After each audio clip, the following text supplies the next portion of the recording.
సామ్రాజ్యవాదానికి ఒక లక్షణం ఉంటది. ఆయా దేశాలను ఆక్రమించుకోవాలంటే అమెరికా ముందుగానే ఒక ప్రచారాన్ని ప్రారంభం చేస్తుంది. ఆ దేశంలో ప్రజాస్వామ్యం లేదు, ఆ దేశంలో ప్రజాస్వామ్యం ప్రమాదంలో ఉంది, ఆ దేశంలో మానవ హక్కుల ఉల్లంఘన జరుగుతా ఉంది, ప్రజలకు రక్షణ లేదు, ఆహార కొరత ఏర్పడతా ఉంది, మందుల కొరతలు ఏర్పడతా ఉన్నాయి. కాబట్టి ఆ ప్రజలు నేను కాపాడాలి కాబట్టి నేను జోక్యం చేసుకుంటా అని చెప్పేసి అంటుంది అమెరికా. ఏ కారణం చేతనైనా ఒక దేశంలో మరొక దేశం ఆక్రమించుకోవటం గాని, దురాక్రమణ చేయటం గాని, జోక్యం చేసుకోవటం గాని, యుద్ధాలు చేయటం గాని ఉండకూడదు.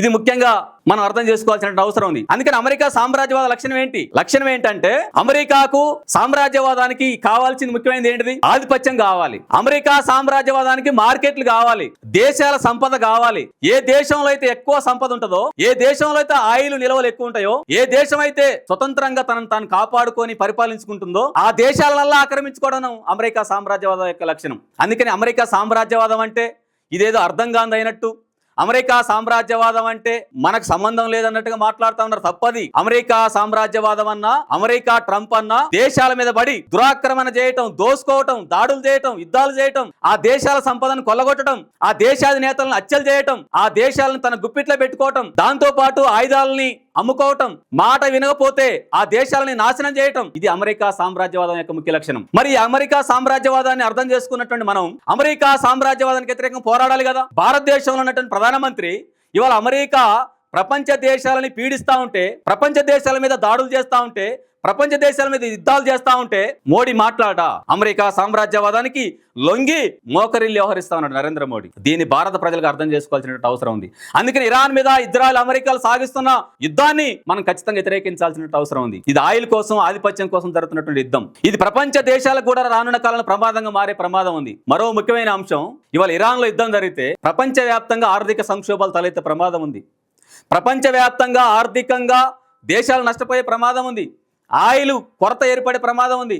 మనకు ఇరాన్ నుంచి ప్రపంచ దేశాలకు ఎగుమతి అయ్యేటువంటి అర్ముజ్ జలసంధి అయినటువంటి దాంట్లో ఆయిల్ అనేక దేశాలకు ఆ జలసంధి మార్గం ద్వారాగా ప్రపంచ దేశాలకు ఆయిల్ వెళ్తా ఉంది. మరి వాళ్ళ ఆ జలసంధిని మేము మూసేస్తామని చెప్పేసి ఇరాన్ వాళ్ళు చెప్తా ఉన్నారు. దానికి వ్యతిరేకంగా మనం మాట్లాడాలి కదా. అందుకని ఆయిల్ కొరత ఏర్పడితే ప్రపంచ వ్యాప్తంగా ధరలు పెరుగుతాయి. ఆ ధరల ప్రభావం భారతదేశం మీద పడుతుంది.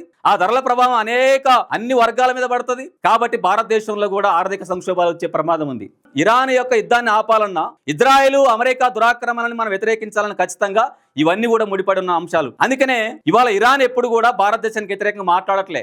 ఇరాన్ తన నష్టపోతున్నా, తన దేశాధ్యక్షుని కోల్పోయినా, వేలాది మంది అక్కడ ప్రజలు మరణిస్తున్నా ఇరాన్ ఇవాళ దేశం కోసం నిలబడతా ఉంది, ప్రపంచం కోసం నిలబడతా ఉంది. అందుకనే మాకు దేశాలు వ్యతిరేకం కాదు, మాకు అమెరికా మా లక్ష్యం. అందుకనే మేము అమెరికాకు వ్యతిరేకంగా మేము యుద్ధం చేస్తా ఉన్నాం అని చెప్పేసి ఎక్కడ కూడా మేము ఆయిల్ భారతదేశంగా రానియకుండా ఆపుతామని చెప్పేసి అనట్లేరు. కానీ వాళ్ళ మోడీ ఏం మాట్లాడుతూ ఉన్నాడు?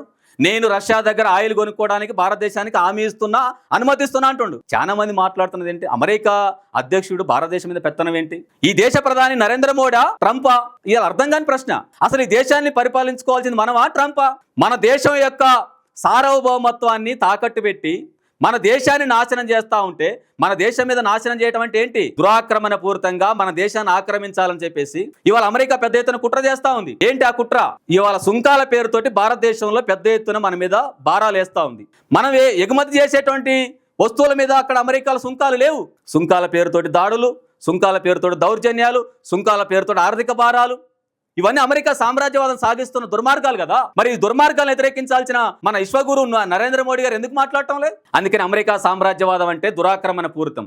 అమెరికా సామ్రాజ్యవాదం అంటే దేశాలను దోసుకోవటం. అమెరికా సామ్రాజ్యవాదం అంటే దేశాల మీద పడి బరితెగించి ఆయుధాలను అమ్ముకోవటం, ఆయుధాలు వ్యాపారం చేయటం, ఆ దేశాల్లో ఉన్న సంపద, ఆయిల్, సహజ వనరులను కొల్లగొట్టడం అనేటువంటిది లక్ష్యంగా ఇవాళ అమెరికా పనిచేస్తూ ఉంది. ఏ దేశంలో చూడు అమెరికా ఇదే సాగిస్తూ ఉంది. మరి అమెరికా ఆధిపత్యాన్ని మనం వ్యతిరేకించాలనా వద్దా? అమెరికా ఆధిపత్యాన్ని అడ్డుకోవాలనా లేదా? ఇవాళ అమెరికా ఇరాన్ మీద దాడి చేయొచ్చు. ఇప్పటికే వెనుజులా అధ్యక్షుడిని కిడ్నాప్ చేసి అక్కడ ఆ దేశంలో పెట్టుకున్నది.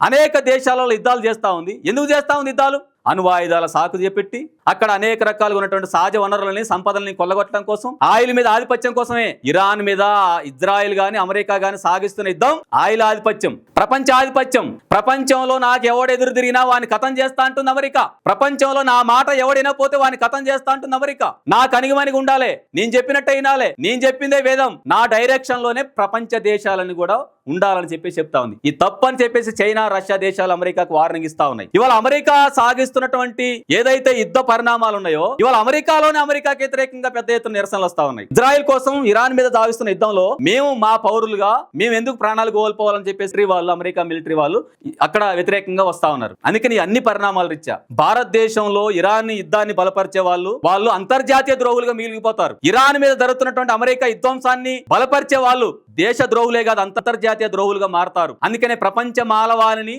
ప్రపంచాన్ని యుద్ధాల పేరుతోటి ధ్వంసం చేయాలనుకునే వాళ్ళు మాత్రమే ఇరాన్ని బలపరిస్తే వాళ్ళుగా మనం అర్థం చేసుకోవాలి. ఇక్కడ వండుకుంటూ ఇజ్రాయెల్ని మద్దతు ఇచ్చేవాడు అమెరికాకు మద్దతు ఇచ్చేవాడు ఈ రాజు అవమానించేవాడు అవుతాడు. ప్రజాస్వామ్య సార్వభౌమత్వాన్ని తాకట్టు పెట్టే వాళ్ళుగా ఉంటారు. కాబట్టి ఎవడైతే ఇరాన్ మీద జరుగుతున్నటువంటి యుద్ధాన్ని బలపరుస్తా ఉన్నారో ఇజ్రాయెల్కి అనుకూలంగా అమెరికాకి అనుకూలంగా ఎవడైతే మాట్లాడుతూ ఉన్నాడో వాళ్ళందరినీ ఖచ్చితంగా మనం శిక్షించాల్సినటువంటి అవసరం ఉంది.